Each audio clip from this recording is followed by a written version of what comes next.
In the city of Parsons, this little electronic ding you're hearing is a sound of progress. How's that county this morning? On December 18th, I went on a ride-along with Parsons Utilities head meter reader. Yeah, I'm Tim Odell. I've been with the city for 5 years. It wasn't quite what I expected. In truth, I thought it would be a day of this.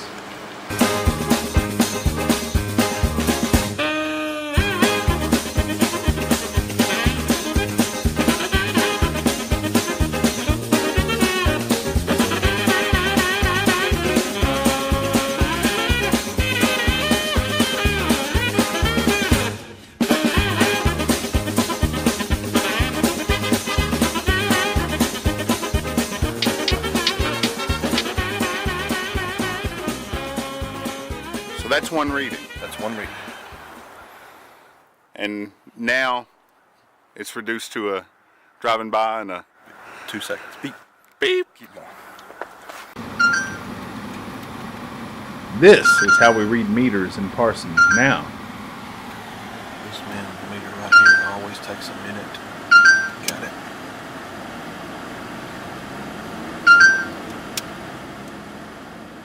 So every time that dings, that's a reading. That's a reading. Water or gas? Both. Both. Both. We're doing water and gas right now. That house right up there, the meter is actually at that shed, closer to that shed on the other side of the house. Mm-hmm. And I got it from back here. So How does it work? behind your seat here is it's like a booster. Mm-hmm. And this booster actually goes out and gets the signals that our gas meter Hertz and our water meter Hertz sends out. And in the past, when I first started reading meters, it would actually take me 3 days to read this route. I can read it now in 6 hours. Wow. So this particular route that I'm on right now, when I start up in the morning times, I can plug in 3 out of the 4 routes that's right here in town, and before I leave the shop and get up to the florist, I've already read 13% of my route. That's how fast it reads them. Oh my goodness. Some roads we have to go down, that's Grice Lane right there. Most of the time I can read that from here. I just got all of the ones down to Grice Lane. I may have to go down that road. Yeah. I can just continue on. That's awesome. You don't even have to pull down the road. But before this, you would have had to stop at every meter Yes. and take a manual reading. Yes, and I'll you used to stop do that. Here, stop there, go over there, fight a dog here. Have you ever been attacked by a dog? Yeah, I've been bitten. You been bitten? Yeah. What kind of dog? Little red healer. Yeah? Yeah. Where'd it get you? On the back of the hill. Did it hurt? Not the blood. He didn't like the looks of me. But it's not just the dogs you have to worry about. Guard ducks.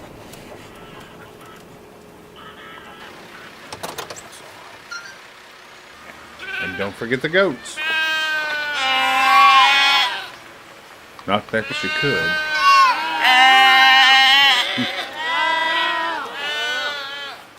Never been attacked by a bull. Never been attacked. Good. Right. But the dogs are the worst.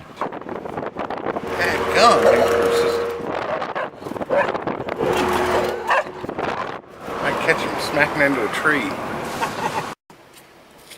Make no mistake, however, Tim still has to get out of the truck. If that meter is submerged underwater, you got it. Got it. It won't send a signal. Okay. It's hard to get that signal out from under the water.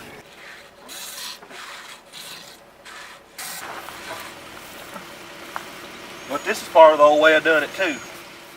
Yeah. Pump them out so you can see them.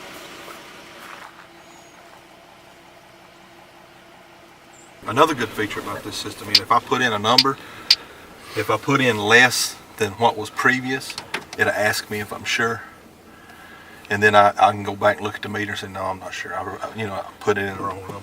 Yeah. Or if it seems, it'll remember It has I can say it remembers, but if a user had a leak or something's happened and they've used a whole lot of usage, and I type in a huge amount, it asks me if I'm sure. So that helps identify a lot of Yeah. those problems then on the spot instead of waiting for the bill to come, right? Exactly. Bang, got it. That meter was right down there. Are you continually updating the meters as far as making them all modern? Yeah. We're to a point now to where we're almost having to come out with a backhoe and dig up the meter boxes and place new meter boxes. The ones that's able to just be lift the lid and put a new one in, we've already done that. So now we're at a point where we just have to come out with a backhoe and dig them up. Is there a projected timetable as to when that might be finished? No. Just do it as you go. Just days like today, when I know Travis likes to, he wouldn't have any, anything pressing, any kind of water leaks out there, or any new taps made. He would get a list of the ones that needs to be dug up, and he'll give them to the guys. So y'all go put these in. I think we used to have like 3 or 5 meter readers that would read the county. And now you're it? I'm it, and I can do it in less than a week. The whole county? The whole county. I have this route here takes less than a day, then I have another route that takes just a little more than a day, and then my third route takes like a day and a half. So I can do it all in a little over 4 days. Right in 4 days. But you used to be one man and a crew that would read meters all day, every day. All day, every day. At the end of the day, at the end of the reading, all of these will say complete. That tells me there's no more meters in here to be read. I'll take the handheld out. Colleen's got a dock at her desk. We set it in the dock. She downloads all of the readings onto her computer, and it sends it. It sends it to a central location, processes it. It's a pretty neat deal. So we only got 13 more on this particular little route here that we're on. I graduated University of Tennessee at Martin in December of '08 on a Saturday. I started full time that next Monday. So I had 1 day off from school to work. So I had 1 day off. I had done some intern work with the city while I was in school, kind of like Brian's doing now. And I did the same thing he did. I worked with the mapping department.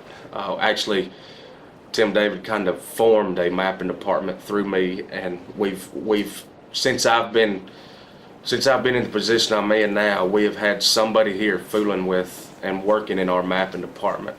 Right now, we've kind of settled down with Brian. We've got him trained really well. My name is Brian McDonald, and I'm in the GIS mapping department with the city of Parsons. Well, for the people that don't know what GIS, it stands for Geographical Information Systems.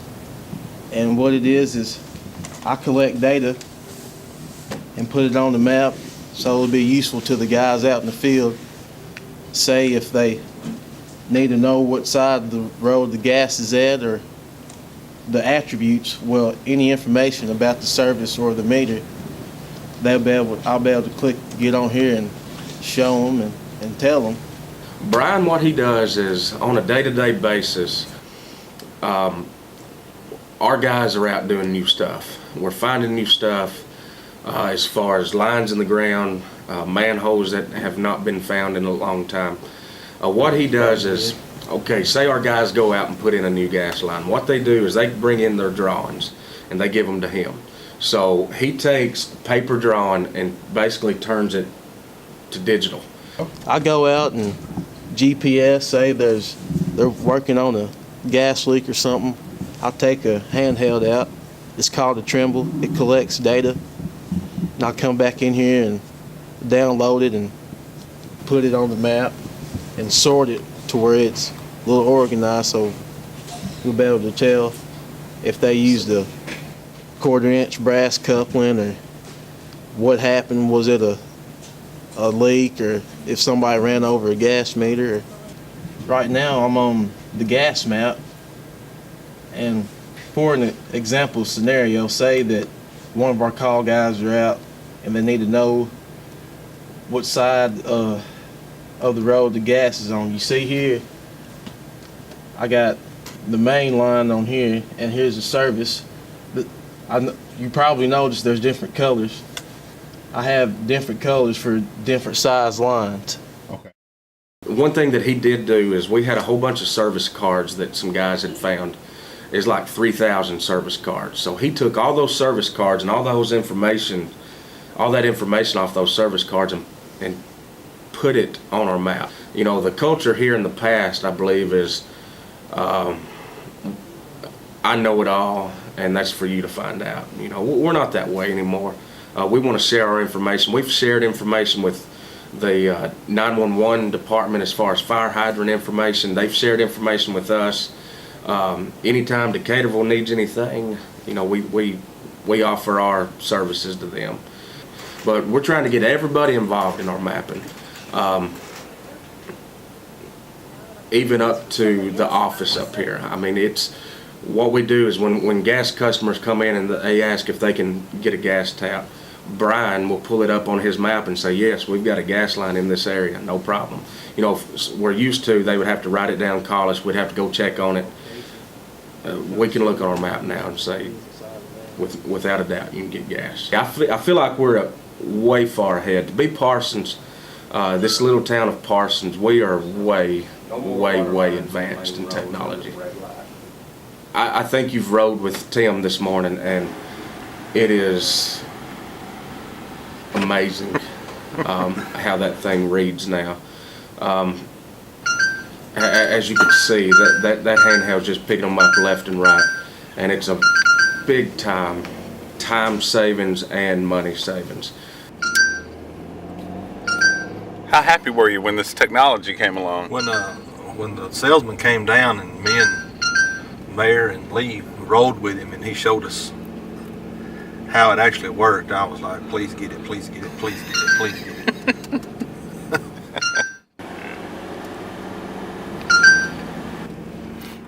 I bet you wore out the seat of a lot of trucks getting in and out that many times. Wore out the seat of my little Colorado.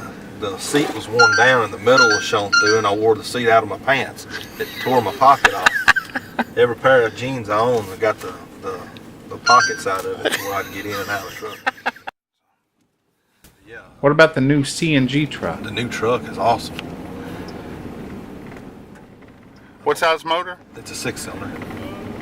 It's a 6-cylinder. I think we figured it up when I first filled it up. I think Lee said it cost us like $15 to fill it up. Oh my goodness. As opposed to I filled it up the other day with regular gas, it cost $70. So I don't run the regular gas.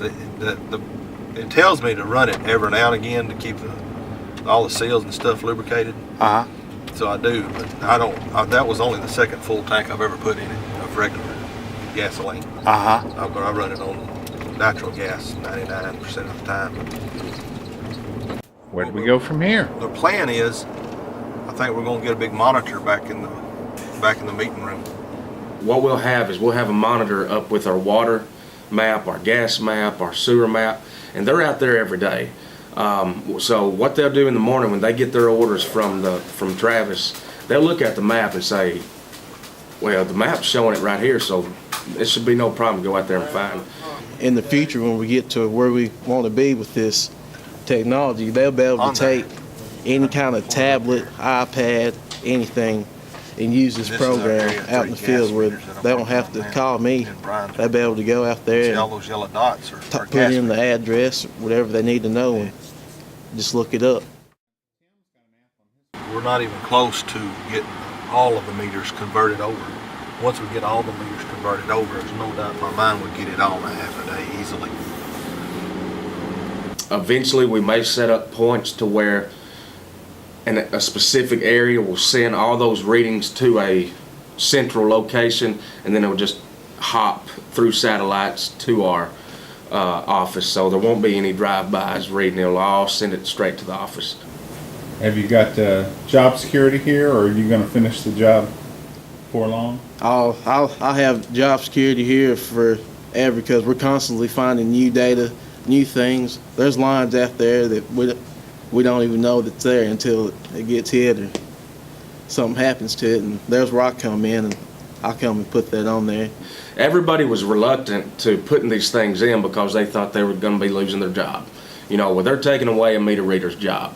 No, there's plenty of work to be done up here at the city. We're not out to get anybody's job. We're out to do our work efficient and save taxpayers' dollars and keep up with technology.